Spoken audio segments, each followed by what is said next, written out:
Guys, so before we get into this video, I just want to let you guys know that I'm extremely tired.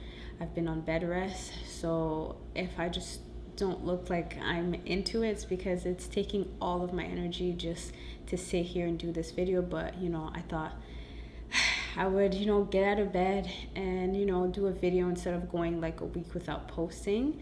So not to keep you guys in the dark. Yeah. And as a quick little disclaimer, so give Naka a little bit of slack, but don't worry guys, because I will bring enough energy for the both of us and all you guys combined. Okay. So to make Naka feel better, guys, smash like button. You see, she's already smiling. This is what I'm talking about, guys. Anyways, guys, so we haven't done a little life update in a while, guys, so this is exciting. Everyone's asking us, we posted on Instagram a bunch of questions. A lot of people are like, yo, what's going on? Well, you're about to see. Yeah, so the first question that we got, we posted it on our Instagram as well, so these are questions that you guys asked and we're gonna answer these. Okay. You okay? Yeah. Sorry. So posting on Instagram, guys, everyone's asking. We're going through the comments, guys. We're going through the questions. Everyone's like, yo, what's going on? What's happening? A little pregnancy update, a little trying to conceive update, a little fertility update, a little infertility update, all the above, guys. So, I guess stay tuned. Yeah, we can't answer it right now, mates, but you guys are going to have an update as soon as I feel better and stuff. And basically, when we are ready, you guys will know, but, just... stay patient, guys. Yeah, and keep me in your prayers, guys. Yeah. It's too much.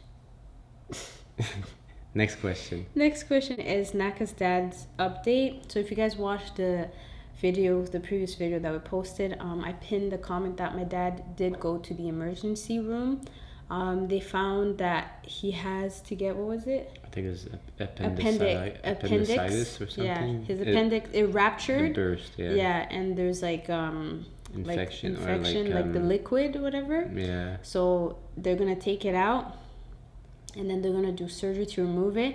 And he's also he does dialysis too, so that doesn't help. What were you saying? He's on a kidney transplant? He's on a list to get a transplant, and he was taking pills for the inflammation. Doing better now. Yeah. So thank you for all your prayers. So that's the update with my dad. Okay, the next question is, will you breastfeed? Me and Dominic actually talked. Me and Dominic actually talked about it. Me personally, I'm not the type of person to be like, oh, I want my pregnancy journey to go like this. I want my birth to go like that. I'm just gonna go with the flow. If I can breastfeed, then I will breastfeed. If I can't, then I'll use formula. Like, you gotta do with what you gotta do, Like, I can't be like, I want to breastfeed, and then things happen, mate. So, of course, I would love to breastfeed if I can, but if I can't, I'm gonna do formula. Am I supposed to... I can't really answer the question. I mean, it's not me. Yeah. But, like, personally, I think there's so much benefits to breastfeeding. Like, I've done a lot of research, and, like, I don't know if you guys know, but...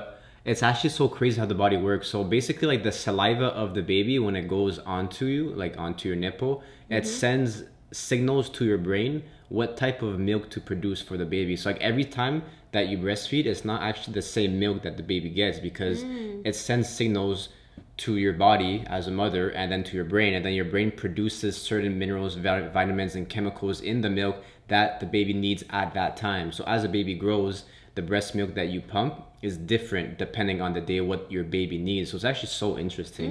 And like, there's a lot of studies done about like, doing one or the other, but there's no right or wrong way. I mean, everyone's different, right? So I'm gonna support whatever you want. Yeah, mates. Okay, so the next one is, would you buy a house or a condo? Yo.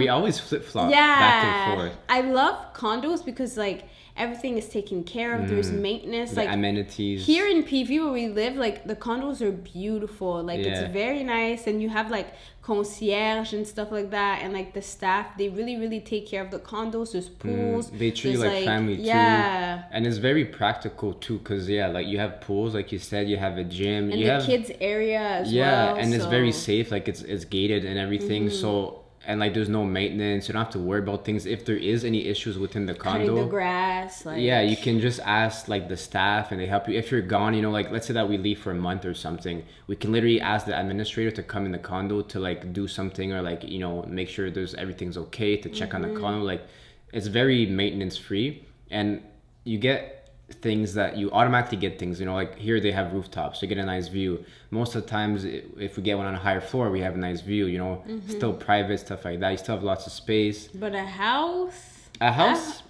we flip flop. It's because like a house, I feel like if we get a house, it would have to be like the dream house, where like we picture like a nice big modern house with like a pool, a nice backyard, green space with a nice view and everything like that. But the older I get, the more I'm like, I don't want a house that's like too big, too extra. Well, there's no point. Yeah, like we're not gonna get like a 10-bedroom house. I feel like it's useless, and I feel like you kind of, it doesn't feel homey. You know what I mean? So you get like a 3, but like the type of house that we want, the price point for that house would be a lot more than a condo that we like. For like a condo, we compare like a 2-bedroom plus den, you know, that's still spacious. You can put like 2 cribs or 2 beds in the second bedroom, in our bedroom, and then the office for the den, right? So that versus a house, like that could be like 500, 700K, right?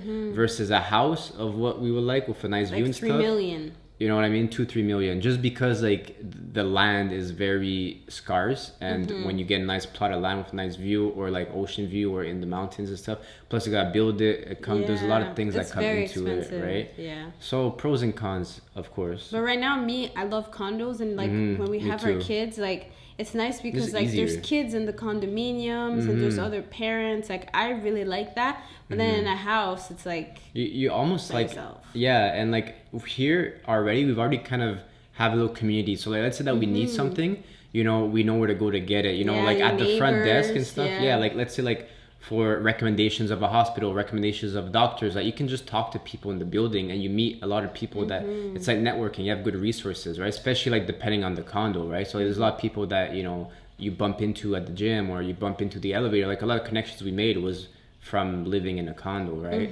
So that's something that you don't have in a house. You have to actually go out to find people and network and stuff like that. But we'll see. We don't have kids yet, so I think the other thing depends too if you have like 4 kids, because if you have like 4 kids or 5 kids, I'm not doing a condo. You're gonna need like, but I grew up in a condo, 2-3 bedroom. It might come a little bit lack of space, you know. So that's when I think obviously for now we kind of start off in a condo, and then we go see into a house. We want a house. The house is nice for kids when they're little and stuff like that.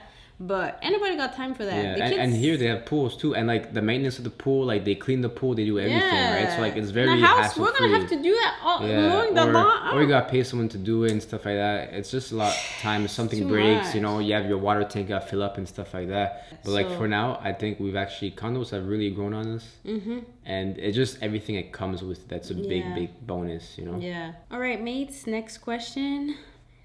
I'll take over. Don't worry. Don't you worry. Did you find a honeymoon destination?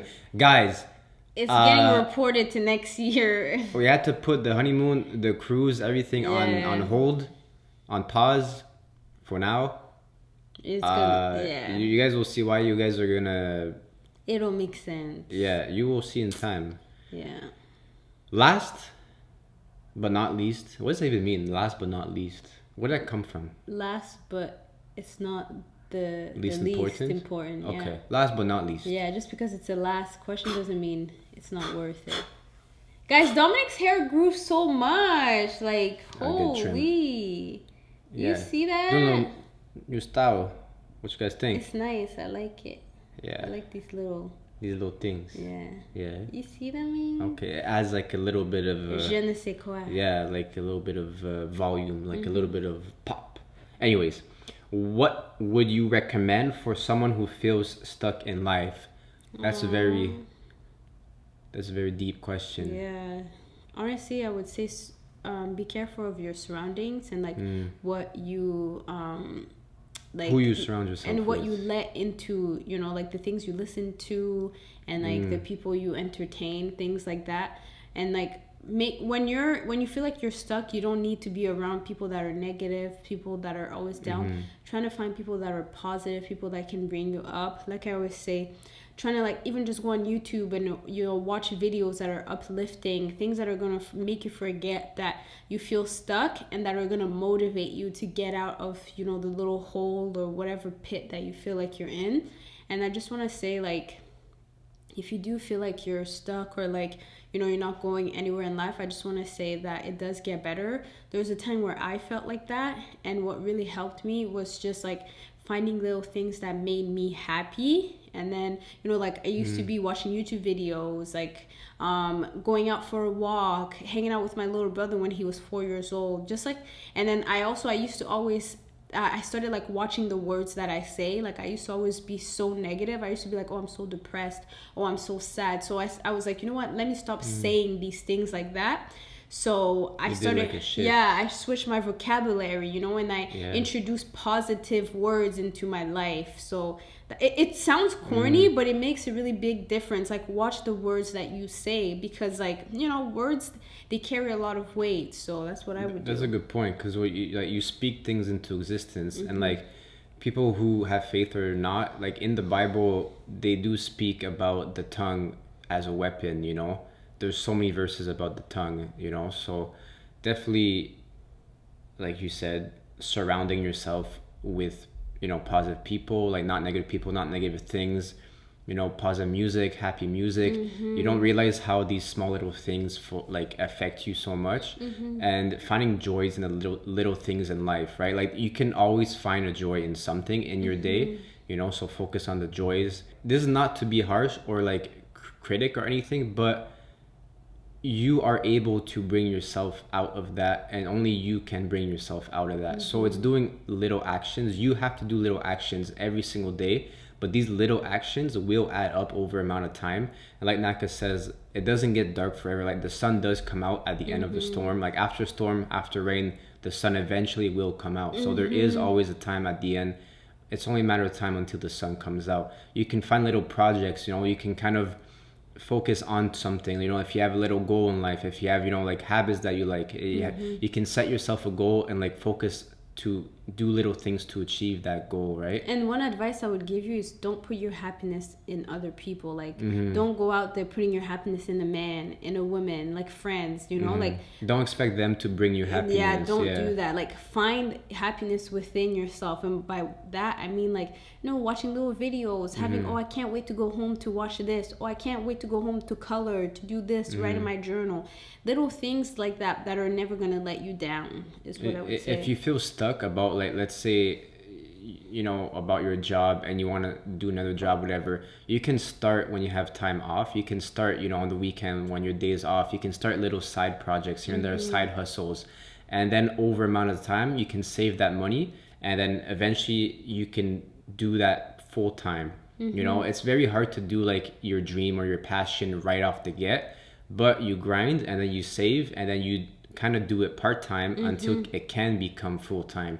And try to be very perceptive on the little things. Let's say that you hang out with one person and every time after you don't feel good, or like you feel down after, like let's say that you listen to certain music, you feel down, well, cut it off, right? So like pay very attention to the small things that make you feel a certain type of way, and then change that and alter it.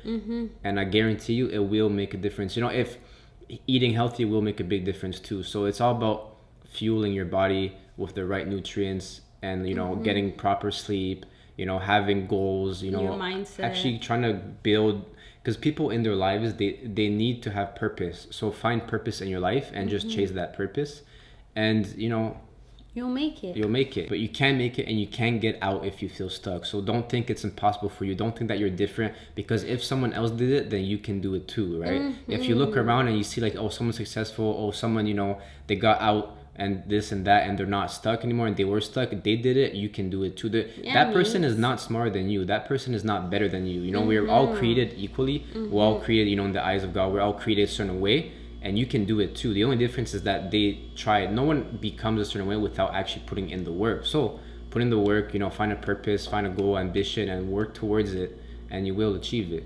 Amen, man. So okay. But anyways, guys, hopefully you enjoyed this quick Q&A. Thank you guys so much for being patient with us as, you know, we get back to regular programming, you guys.